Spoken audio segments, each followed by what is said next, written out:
Prime Minister Andrew Holness wasted no time in dismantling the People's National Party's economic record, turning their years of mismanagement into a public spectacle.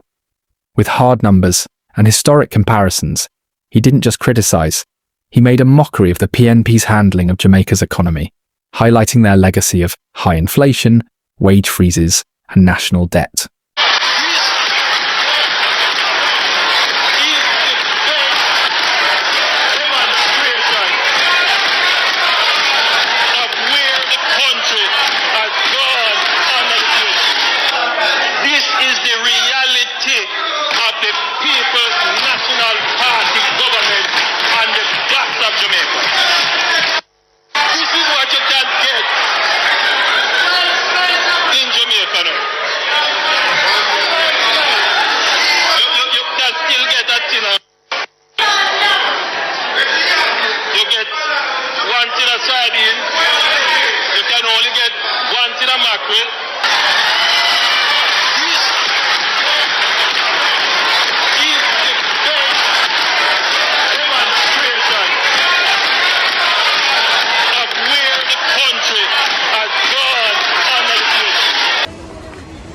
By the time we decided to join the line, this is what it's looking like, and we're in the middle row, and you see that line to your left, it turned the other way, and that lady in the pink shirt I just passed to this man in the red shirt. All of wait until all of this is cash, and it's 10 cashiers, and all of the lines are packed. The lines go in between aisles of food to see how people have to bend up how long the lines are. Mr. Holness contends that a JLP government would do better at managing the economy. He says if the economy does not grow at a sustainable rate of at least 5%, then the IMF stipulations will become unbearable for nationals. As the debate heated up, Prime Minister Andrew Holness sharpened his words even more. He didn't just highlight the numbers, he threw the PNP's entire economic history into question. High inflation, wage freezes, collapsing businesses, and national debt were laid bare for all to see. And then came the dagger. Holness boldly declared that the People's National Party simply doesn't know how to grow the economy. For him, the evidence was plain. While the PNP's record shows stagnation and struggle, his administration, he argued, has delivered stability, growth and progress. It should be clear even to those who refuse to see that the PNP government knows nothing about how to grow the economy. We in the Labour Party know how to put plans in place to facilitate growth. Now let's pause for a moment and look at the evidence. Because talk is cheap, but numbers don't lie. Since Prime Minister Andrew Holness stepped into office, Jamaica's economy has shown signs of real growth. Back in 2016, the country's GDP was crawling along at just about 1.5%.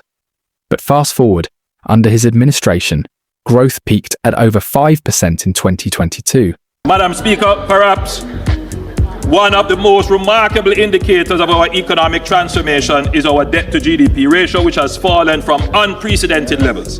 When my administration took office, the debt-to-GDP ratio was over 120%. It is now approximately 68.7%, and we are on track to meet our target of 60% by March 2028.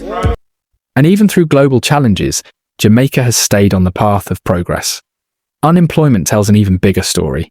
In 2016, more than 13% of Jamaicans couldn't find work. Today, that number has dropped to a historic low of 3.5%. Youth unemployment falling from a staggering 32% to just 11%. That's not just numbers on a page. That's families putting food on the table. And what about our debt? For decades, Jamaica was crushed under one of the heaviest debt burdens in the world, over 120% of our GDP. But Holness's government has managed to push that figure down to 68%, with a clear target to bring it near 60%. We now have economic growth, which for many, many years we didn't have. Even though it is small now, we still have economic growth. And the economic growth has surpassed pre-pandemic economic growth. No other country in the region can claim that. The Labour Party is the growth party. The only two periods of sustained growth above 5% in Jamaica since independence occurred under the Jamaica Labour Party. In just a few years, Even international institutions have taken notice. The IMF and the Financial Times now point to Jamaica as a model of fiscal discipline. Our net international reserves stand strong. Our credit ratings have improved, and for the 10th straight budget, no new taxes. That is no small feat in a country that once lived under constant tax hikes. So, when Andrew Holness stands and says the PNP never knew how to grow the economy, these are the receipts. Debt reduced, jobs created, growth achieved, and stability restored. Whether you agree with his politics or not, the numbers tell a very different story than the years of stagnation we once knew. We are not in a fight with them. They are not in our league. We're not running any race with them.